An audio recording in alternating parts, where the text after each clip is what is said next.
I found a scary abandoned clown car in this farm area. Willow Creek was a quiet town, nestled between thick woods and winding rivers. It was the kind of place where everyone knew each other, where doors were rarely locked, and where the annual Harvest Carnival was the highlight of the year. Every October, the townsfolk would come together to celebrate the end of the harvest with games, rides, and a sense of community that warmed the heart as the chill of autumn settled in. But in 1987, something changed. The Harvest Carnival that year was different. It was the year the clowns came. It was late September when the posters began appearing around town.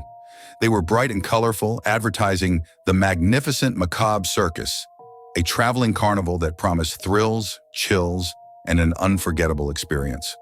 The posters featured illustrations of clowns, grinning, wide-eyed clowns with exaggerated features. Their smiles were unnervingly wide, their eyes too large and bright. But in a town that hadn't seen much excitement in years, the promise of a new kind of carnival was met with curiosity rather than caution. As the first weekend of October approached, a caravan of trucks and trailers rolled into town. They set up on the outskirts, in a clearing by the old woods, far from the usual Harvest Carnival location in the town square. The carnival grounds seemed to spring up overnight, tents of all sizes, a creaky Ferris wheel, and stalls offering everything from games to strange, twisted treats. On the opening night, the townspeople gathered at the entrance, excitement buzzing in the cool night air. There was something off about the atmosphere, though. A kind of heavy stillness that settled over the grounds.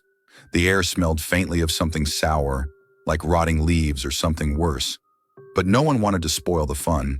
It was, after all, just a carnival. The clowns were everywhere. They greeted people at the entrance, handed out balloons, and performed tricks. But there was something unsettling about them. Their costumes were bright, almost garish, but the paint on their faces seemed too thick, their movements too jerky, as if they were marionettes on invisible strings, and their eyes dark, hollow, as if the light never truly reached them. As the night wore on, the carnival took on a life of its own.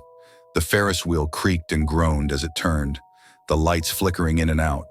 The games were rigged, not in the usual playful way, but in a way that felt mean-spirited.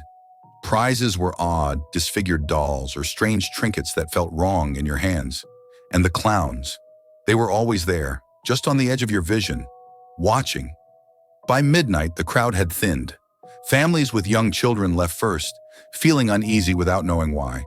But the teenagers and young adults stayed, drawn to the thrill of something that felt a little dangerous, a little forbidden. They gathered around the big tent, where a final show was promised. The performance of a lifetime, the signs had said. Inside the tent, the atmosphere was oppressive.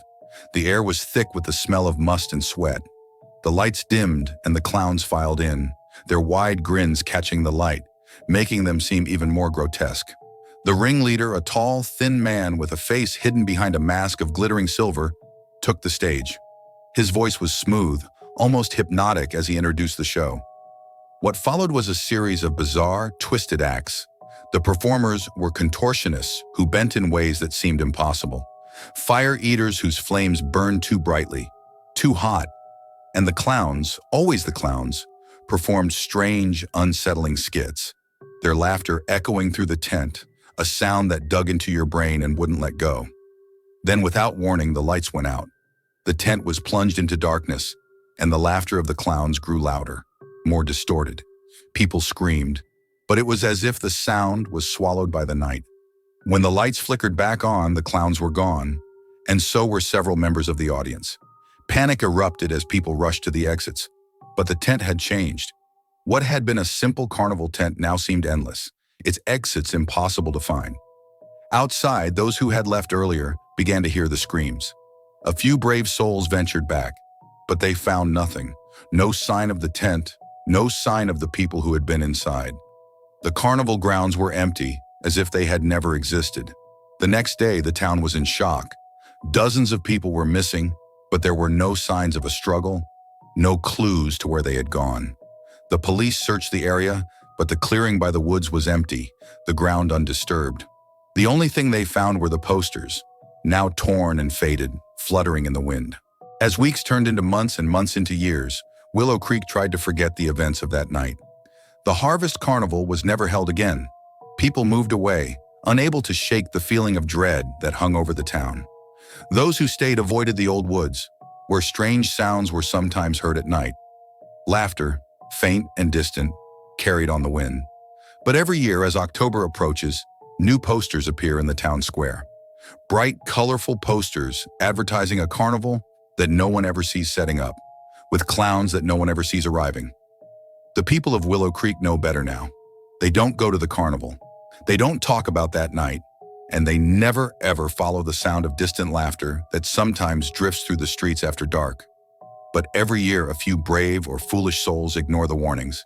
They follow the posters, seeking the thrill of the unknown.